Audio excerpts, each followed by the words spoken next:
नमस्कार दोस्तों, मिल्कीपुर में एक गांव है जिसमें 72 घर हैं और उन 72 घरों में करीब करीब 136 लोगों पर एफआईआर दर्ज है।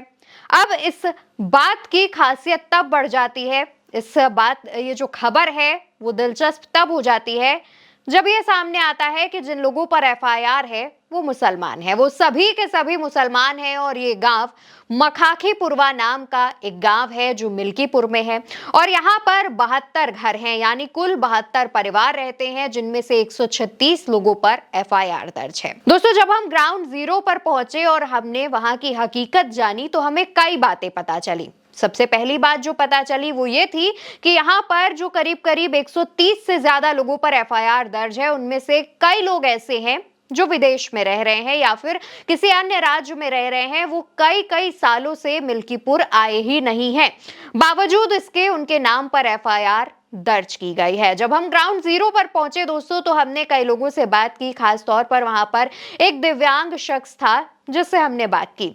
उसने क्या कहा, अपनी क्या आप बीती बताई, सुनिए। के ऊपर भी एफआईआर हुई? हाँ जी, एफआईआर हुई है। मक्खू का पूर्वा के हो ना? जी, मेरा ग्राम सभा धनैचा पूरे मक्खू खां जी, उसमें मुस्लिम बाहुल क्षेत्र है। हाँ। जिसमें 450 वोटर हैं। अच्छा। उसमें 138 लोगों पर एफआईआर हुआ है, मुकदमा गुंडा एक्ट। और किस पर हुई एफआईआर और किस पर मुकदमे हुई है? हमारे ऊपर। ये भैया तो दिव्यांग है जी ना भैया? जी जी। और इनके ऊपर मुकदमा दर्ज हुआ है।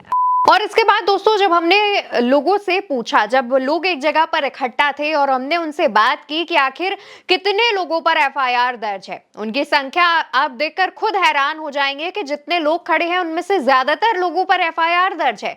उनसे जब बातचीत की गई तो उन्होंने बताया कि गुंडा एक्ट पर एफआईआर दर्ज है, यानी किसी मामले पर, लेकिन उन पर इस तरीके का कोई आरोप ही नहीं है। अचानक से एक दिन थाने से सूची सामने आती है जिनमें 130 से ज्यादा लोगों का नाम सामने आता है और तब उन्हें पता चलता है कि उनके ऊपर इन सब मामलों पर केस भी दर्ज है। ये जितने लोग हाथ उठा रहे हैं ये वो लोग हैं जिन पर एफआईआर दर्ज है। इनसे जब बात की तो सबका यही कहना था कि हमें पहले तक नहीं पता था। चुनाव से कुछ समय पहले, मतदान से कुछ समय पहले हमारे पास खबर सामने आती है थाने से कि हमारे ऊपर एफआईआर दर्ज है। आप लोगों में बस जिसके ऊपर एफआईआर हुई है, मुकदमा, जरा हाथ उठा दीजिए, जरा हम समझे। आपके ऊपर मुकदमा हुआ? आपके ऊपर हुआ मुकदमा? आपके ऊपर मुकदमा हुआ? आपके ऊपर मुकदमा हुआ? हाथ उठाइए, हाथ उठाइए। आपके ऊपर हुआ? आपके ऊपर? आपके सबके ऊपर है। और दोस्तों, वहां पर एक बुजुर्ग भी मौजूद थे। जब हमने उनसे बात की कि आखिर एफआईआर क्यों दर्ज है जब आप पर कोई आरोप नहीं है, तो उन्होंने क्या कहा वो भी आपका जानना जरूरी है। आपको क्या लग रहा है क्यों एफआईआर हो गई इतने लोगों पर? अरे जो उनके खिलाफ रहेगा उसके ऊपर मुकदमा लगेगा। इनके खिलाफ यानी भाजपा के खिलाफ? हाँ, भाजपा। तो मुकदमा कैसे ला सकती है सरकार? झूठे मुकदमे? अरे लगाएगी, झूठे मुकदमा लगाएगी गवर्नमेंट। दोस्तों, इसके बाद हमें एक पिता भी मिले जिनके बच्चे सऊदी में रहते हैं। बता रहे हैं कि कई सालों से सऊदी में हैं, घर भी नहीं आए हैं, बावजूद इसके उन पर एफआईआर दर्ज है। उनसे बातचीत की, उन्होंने बताया कि हमने इस बात की जानकारी थाने में दी थी कि हमारे बच्चे विदेश में हैं, लेकिन उसके बावजूद सुनवाई नहीं हुई। आपके ऊपर मुकदमा हुआ? जी जी। और आपके बेटों पर भी हुआ? आपके बेटे कहाँ रहते हैं? सऊदी। हाँ? सऊदी। सऊदी में रहते हैं? जी जी। तो सऊदी में रहते हैं तो फिर कैसे मुकदमा हो गया उन दोनों बेटों पर? 3 साल हो गया उनको जाकर के। अच्छा, अभी नहीं आए। अभी आए ही नहीं और उनका नाम मुकदमे में है? नाम आ गया। अच्छा, तो आपने पुलिस वालों को बताया कि वो तो है ही नहीं, तो वो कैसे शामिल हो सकते हैं? बताया है। तो क्या बोले वो? लिख लिए है बस ऊपर। तो दोस्तों, कुछ इस तरीके की जो खबरें हैं वो निकलकर सामने आ रही हैं। लगातार अखिलेश यादव भी ये कह चुके हैं कि मिल्कीपुर में चुनाव को प्रभावित करने की लगातार भाजपा की तरफ से कोशिश की जा रही है और इसको लेकर के अखिलेश यादव 1-2 बार नहीं बल्कि कई बार लोगों को, जनता को चेता चुके हैं कि इस तरीके के जो कारनामे हैं वो भाजपा कर सकती है। भाजपा जो अफसर है उनका इस्तेमाल कर सकती है, प्रशासन का इस्तेमाल कर सकती है और लगातार ये बातें सामने आ रही थी, लेकिन भाजपा इन बातों पर कोई भी रिएक्शन नहीं दे रही थी और खास तौर पर इन बातों से बचने की कोशिश कर रही थी।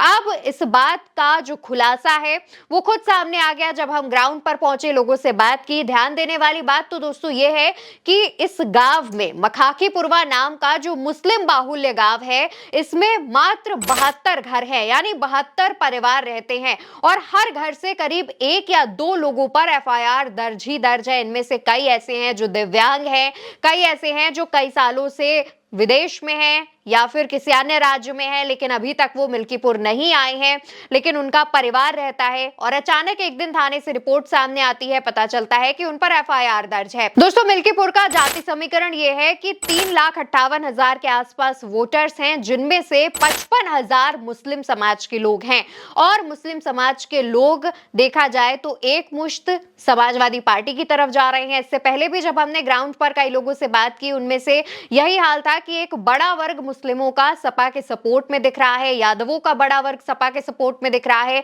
और इसी वजह से, इसी डर से भाजपा कुछ ऐसे कारनामे कर रही है जहां पर कई निर्दोष लोगों पर, जिन पर कोई आरोप नहीं है, उन पर भी एफआईआर लगवा रही है। ग्राउंड पर जब पहुंचे, तमाम लोगों से बात की, सभी का यह कहना था कि हम सपा के सपोर्टर हैं, इस वजह से भाजपा हमारे साथ ये काम कर रही है, हमें झूठे आरोपों में फंसा रही है, जिससे हम डर कर भाजपा को वोट दें, समाजवादी पार्टी को वोट ना दे।